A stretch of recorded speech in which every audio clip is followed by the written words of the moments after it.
Indian UPI ने अपना ही record तोड़ दिया है। यूपीआई के जरिए दिसंबर 2022 में 12.82 लाख करोड़ की ट्रांजैक्शन की गई है। 1971 अगर हम देखें, बांग्लादेश जब हमसे अलग हुआ उसके बाद उसने हमें वो प्योरिटी नहीं दी जो कि इंडिया को दी है। तारीख में लिखा है कि इंडिया को हमेशा प्रेफर करता है। आज की एक न्यूज़ है कि इंडिया से उसने कहा है कि हमें चाइना के फाइटर जेट और जो हेलीकॉप्टर है वो पसंद नहीं है, हमें आपसे फाइटर जेट और हेलीकॉप्टर चाहिए। तालिबान भी पाकिस्तान की बातें कर रहे हैं, इंडिया भी बातें कर रहे हैं and wait for the moment जब तालिबान और इंडिया मिल के पाकिस्तान को जो है वो एक टफ टाइम देंगे। और 9 माह पहले सनतें चल रही थी, मुलाजमतें मिल रही थी, बेरोजगारी नहीं थी, मुल्क के काबिल बासलाहियत नौजवान मुल्क छोड़कर नहीं जा रहे थे। लोगारत, बोरी की बंद लाशें मिलना, भत्ते की सियासत, आर्म्ड लोगों का दंदनाते फिरना, कराची यूनिवर्सिटी से एक एम्यूनेशन का स्टॉक मिलना, रॉ से direct connection. Believe my words, अगर मैं इंडियन से जाके बात की ना कि मुझे बताओ, तो उसने मुझे फौरन हेल्प किया, ठीक है। उसने मुझे बताया है कि ये प्रॉब्लम है, आप इसको सही करोगे फौरन सही हो जाएगा, और दैट्स व्हाई वो फौरन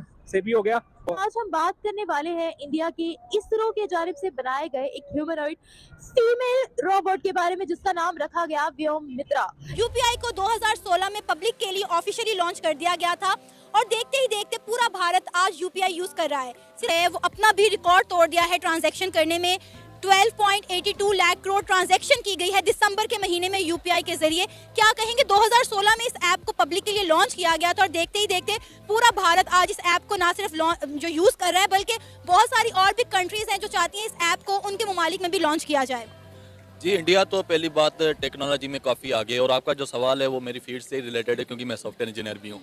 तो इंडिया काफ़ी आगे निकल चुके हैं टेक्नोलॉजी के हिसाब से क्योंकि उन्होंने काम किया है, उन पे उन्होंने यूज़ किया है। अब आप देख रहे हैं कि पहले इंडिया में इंटरनेट फ्री हुआ करता था, लोगों को 2 GB फ्री में इंटरनेट दिया करता था और यहाँ पे जब 200 के भी स्पीड आती थी, जबकि दुनिया में 5G भी लॉन्च हो चुकी है। तो ट्रांजेक्शन के हिसाब से इंडिया बहुत आगे निकल गई। ऐसी अब जो छोटे छोटे शॉपकीपर्स हो गए वो भी यूज कर रहे हैं और ठेले वाले भी आप हो गए इंडिया में, वो भी वही एप्स यूज कर रहे हैं। पाकिस्तान में आज तक कोई भी एक ऐसी ऐप लॉन्च नहीं की गई। यहाँ पर देखें, डिजिटल ट्रांजैक्शन का कोई कॉन्सेप्ट ही नहीं है लोगों के दिमागों में।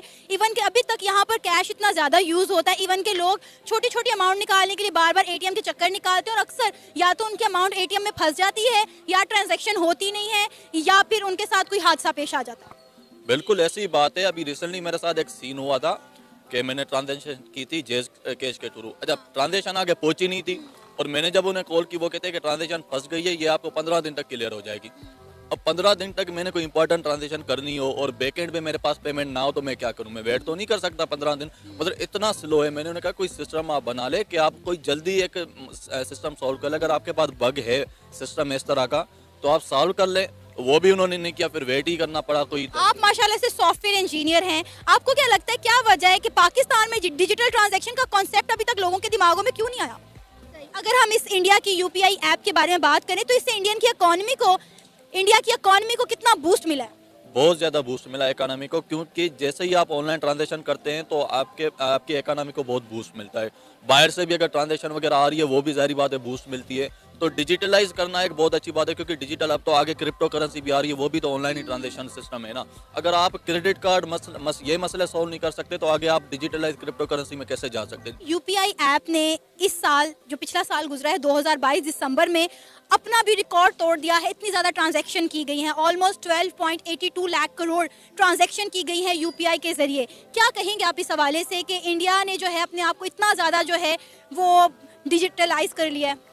ये वाकई में अगर देखा जाए तो बहुत ही अच्छा ना, किसी भी कंट्री के लिए अगर वो खुद ही डेवलप करते हैं कोई भी एप्लीकेशन, कोई भी प्लेटफॉर्म, वो अपनी आवाम के लिए लेके आते हैं और आवाम भी अच्छा रिएक्शन देती है, तो ये बहुत ही अच्छा होता है, सही है। और आगे अगर देखा जाए तो पूरे यूरोप में देखा जाए, ये तो एशिया में चले एशियन लोग कर रहे हैं, लेकिन यूरोप में देखा जाए वो खुद को टोटली तौर पे डिजिटल हो गए हैं। इंडिया की इस यूपीआई ऐप ने जिस तरह अपनी जगह बनाई है और बहुत सारी कंट्रीज इसको यूज करना चाह रही है, क्या कहेंगे कितनी बड़ी कामयाबी है यूपीआई ऐप की कि हर साल मतलब कुछ महीनों बाद वो अपना रिकॉर्ड खुद ही ब्रेक कर देती थी, बड़ी तादाद में ट्रांजैक्शन की जाती है यूपीआई के जरिए? बेसिकली उन्होंने अपने स्टूडेंट्स को इस तरह ग्रूम किया है कि आज देखिए गूगल का सीईओ और बड़े बड़े जितने भी हैं बड़े ब्रांड्स उनके सीईओ इंडियंस ही हैं। अभी यूके का प्राइम मिनिस्टर इंडियन है, तो वो बेसिकली उन्होंने अपने ग्रूम किया है स्टूडेंट्स को, उन्होंने डेवलप किया ये चीज़ ना कि क्रिएटिविटी उन्होंने लाए हैं, वो अपने स्टूडेंट्स में क्रिएटिविटी लाए हैं, तो जिसकी वजह से आज इंडिया अचीव कर रहा है। इंडिया आईटी की फील्ड में आ गया, उन्होंने बच्चों की स्किल डेवलप किए हैं, बच्चों को ग्रूम किया है, फिर बच्चे जाहिर बात है फिर कारनामे सर अंजाम देंगे। पाकिस्तान में इस तरह से क्यों ग्रूमिंग नहीं हो रही हमारी यूथ की? कहते हैं कि यूथ किसी कौम और मुल्क का सरमाया होता है, लेकिन हमारी यूथ की उस तरह ग्रूमिंग ही नहीं हो रही, उनका पढ़ाई की तरफ रुझान ही नहीं है। अगर कोई हमारे होनहार बच्चे निकलते भी हैं तो कोशिश करते हैं कि बाहर के मुल्कों में जाकर नौकरियां कर ले, पाकिस्तान में वो रहना प्रेफर ही नहीं करते। जैसे आपको पता है कि पिछले 7 से 8 महीनों में लाखों की तादाद में पाकिस्तान से इमिग्रेशन कर गए, पाकिस्तान छोड़ के चले गए। पाकिस्तान में बच्चों को सिर्फ और सिर्फ बुक फॉर्म बनाया जाता है कि ये लाइंस हैं, आप ये रटें, आपके पेपर हल हो जाएंगे। इंडिया की जो यूपीआई ऐप है, इस तरह की कोई ऐप कभी पाकिस्तान में लॉन्च करने की कोशिश की गई है या कोई ऐसी ऐप जो भी काम कर रही हो? नहीं, मेरी नॉलेज में तो नहीं है कि उस लेवल की कोई ऐप पाकिस्तानी अवाम ने बनाई हो कि जो डिजिटल ट्रांजैक्शन करे।